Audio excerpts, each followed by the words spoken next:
The Warden's nightmare, the prison conspiracy that exploded into the streets.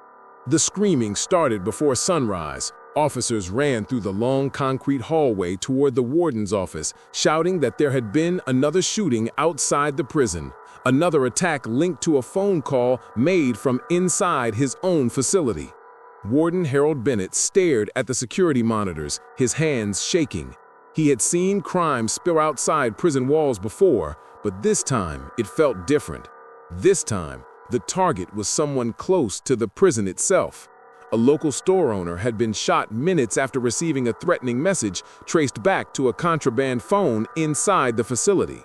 The gunman escaped, but everyone knew the order came from one of the gangs locked up inside Bennett's prison. Bennett slammed his office door shut. He knew this was not a random incident. Something bigger was happening, something he could no longer control. He replayed the camera footage again and again, watching an inmate slip a cell phone under his mattress right after the attack happened outside. The timing was too perfect, the connection too sharp. The warden felt sick. How could inmates be running crimes on the outside while locked behind steel doors? Before he could think further, another officer burst in. "Warden, the FBI's here. They said it's urgent." Bennett froze. If the FBI had shown up unannounced, then whatever was happening was even worse than he thought. The agents quickly walked in and placed a thick file on his desk. On the first page was a printed message, "Orders confirmed. Handle it tonight." Under it was a photograph of the victim from the morning shooting. The agent leaned forward and said, "This attack was coordinated from inside your prison, and it's not the only one. We believe a full conspiracy is operating here, involving inmates and staff. We need your cooperation." Bennett felt the room spin. Staff? Did the agent say staff? That meant someone working inside the prison was helping the gangs move weapons, drugs, and phones. Someone he trusted. As the FBI continued talking, Bennett's mind went back to the strange incidents of the last few months. Guards caught sneaking in backpacks, inmates with newer phones than the officers had, gang members who seemed to know things happening outside in real time. It didn't feel like random corruption anymore. It felt organized, it felt controlled, and it felt like it was aimed directly at him. The agent opened another photo. This one showed a guard, one of Bennett's own officers, meeting with a known gang member in a parking lot outside the prison. Bennett felt a heavy pressure in his chest. The conspiracy was real. The danger was real, and it was growing fast. Just then, another officer rushed toward the door, interrupting the meeting. His voice was shaking.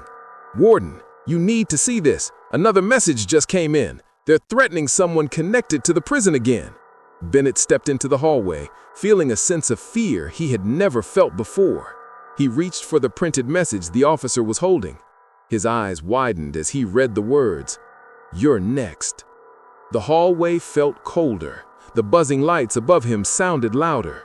For the first time in his entire career, Warden Bennett wondered if he was safe inside his own prison. He turned slowly toward the FBI agents, realizing that the conspiracy wasn't just spilling into the streets, it was closing in on him. And then, suddenly, the radio on the officer's belt crackled with frantic chatter. An emergency alert from one of the housing units. Something had just happened inside the prison. Something big. Bennett looked at the agents, then back at the hallway, and whispered, "It's starting." The alarm kept echoing through the whole prison. Red lights flashed across the walls as officers ran toward Housing Unit C. Warden Bennett followed fast, his heart pounding. He didn't know what he was walking into, but he could feel that whatever had started inside the prison was connected to the threats happening outside. This wasn't random. It was part of the same plan. When Bennett reached the unit, two officers were struggling to keep the door shut. Inmates were screaming inside, banging on the metal doors. One of the officers shouted, "Warden, we found something in cell 214. You need to see it yourself." The door opened and Bennett stepped into a tense hallway. Officers were lined up with shields, ready for a fight. He walked past them and into cell 214. The inmate who lived there had already been removed, but the room looked torn apart. Papers were everywhere. The mattress had been cut open. A hole was carved behind the light fixture. But the most shocking thing was sitting on the small metal desk, a stack of handwritten notes, a cheap flip phone, and a sheet with a list of names. Some names were crossed out. Some had arrows pointing to words like handle, pressure, or remove. Bennett felt the cold air on his skin as he realized what he was looking at. This was a hit list, an actual hit list created inside his own prison. One of the FBI agents pushed past the officers and stepped into the cell. "We were afraid of this," the agent said. "This is the same handwriting we saw in the messages from the shooting this morning. This is part of a much bigger operation." Bennett pointed at the names. "Who are these people?" The agent took a photo and replied, "Some are rival gang members outside. Some are witnesses. And some—" He stopped, then looked directly at Bennett. "Some work here." Bennett felt the floor drop under him. He grabbed the papers, scanning the names. His stomach twisted as he saw a familiar one, Officer Tate, a young guard who had complained last month about inmates knowing his home address. Tate had begged for a transfer but was ignored. Bennett now understood why Tate was so scared. He wasn't paranoid. He was marked. Before Bennett could react, a loud crash echoed from down the hallway. Officers shouted, "Cell breach! Someone open the door!" Bennett and the agents rushed out. One of the cells farther down had been opened from the inside. An inmate was gone.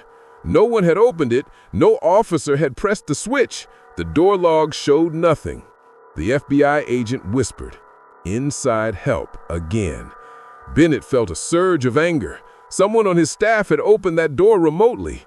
Someone was helping the conspiracy move faster. He ran toward the control room. Inside, 2 officers were staring at the monitors in shock. One screen showed the missing inmate running through a blind spot in the hallway, an area where the cameras have been malfunctioning for weeks. Another screen showed Officer Tate sitting in his station, unaware that his name was on a prison hit list. Before Bennett could warn him, the radio crackled again.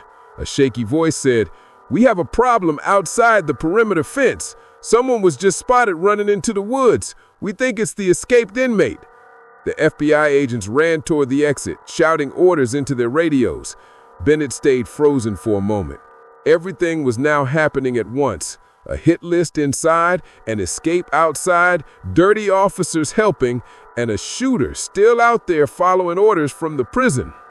The warden tried to speak, but his voice barely came out. "This conspiracy is moving too fast. We're losing control." Suddenly, one of the monitors flickered. A new message appeared on the screen, typed from a contraband phone. "Phase 2. That was all it said, but it was enough to make Bennett's blood run cold. Everything inside and outside the prison moved fast after the message Phase 2 appeared. Warden Bennett stared at the screen, trying to understand what the next part of the plan could be. If Phase 1 involved a shooting, a hit list, and an inmate escape, then Phase 2 had to be something worse, something bigger, something meant to scare the whole city. The FBI agents rushed back into the control room. One of them held a radio to his ear. "Warden, we found tracks outside. The escaped inmate met someone in a car. They're gone." Bennett felt his chest tighten. That meant the escape wasn't a panic move. It was planned. The inmate was picked up within minutes. Someone on the outside was waiting for him. But before anyone could speak again, a loud boom shook the prison. Dust fell from the ceiling. Officers grabbed their radios and yelled over each other. "Explosion inside G Block! We need backup!" Bennett and the agents ran out of the control room. Smoke drifted through the hallway. The alarm screamed louder than before. As Bennett turned the corner, he saw inmates coughing behind their cell doors and officers trying to push through the smoke. When they reached G Block, they found the source of the explosion. A small device had been set off inside a trash can. It wasn't strong enough to kill anyone, but it was powerful enough to cause chaos, distract staff, and pull resources away from other areas. The FBI agent looked at the broken trash can and said, "This wasn't meant to harm. It was meant to move us." Bennett wiped smoke from his eyes. Move us where?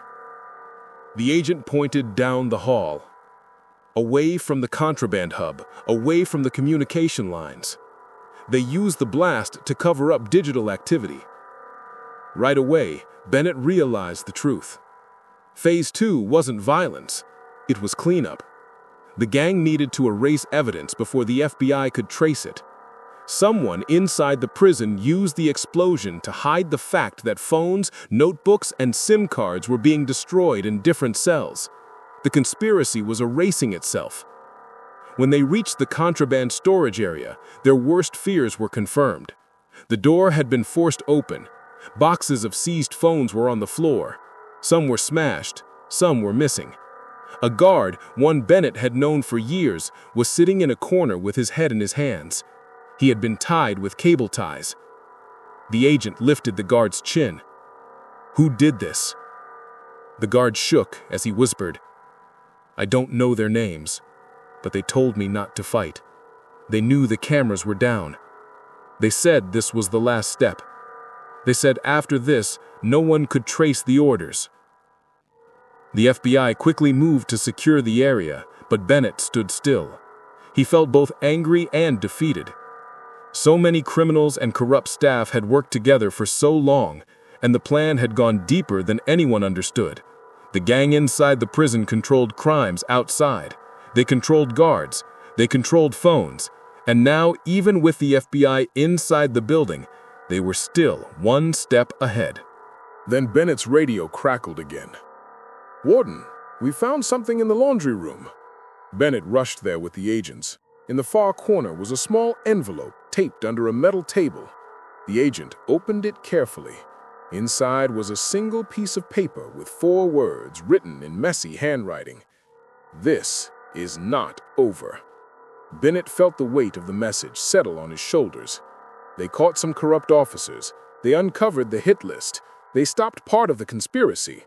But the main leaders, the ones ordering shootings and escapes, were still hidden behind prison walls or operating outside with freedom. The FBI agent sighed. "We ended Phase 2, but they're already starting Phase 3 somewhere else." Bennett looked around the prison. The smoke, the alarms, the broken doors, the scared officers, it all showed how deep the conspiracy had grown. He realized something important. This was no longer just a prison problem. It was a city problem, a statewide problem, a problem built from years of unchecked contraband, corrupt staff, and powerful gangs. And then Bennett said the words he had been holding inside since the first attack. "Whatever happens next, we're ready. This ends here." The agents nodded, but everyone knew the truth. The story didn't end here. It simply ended today. Tomorrow, the fight would continue. And for the first time, the warden understood that nightmares don't end when the sun rises. Some follow you outside the prison walls. Some walk the streets. Some answer phones in the dark. He turned toward the camera monitors one last time, watching the blinking lights in the control room. The prison was quiet now. Too quiet. The FBI agent stepped beside him and said, "Stay alert. After today, they'll come back harder." Bennett nodded, and the screen slowly flickered, one final message coming from an unknown phone. "We're still here." Thank you for watching this true crime story.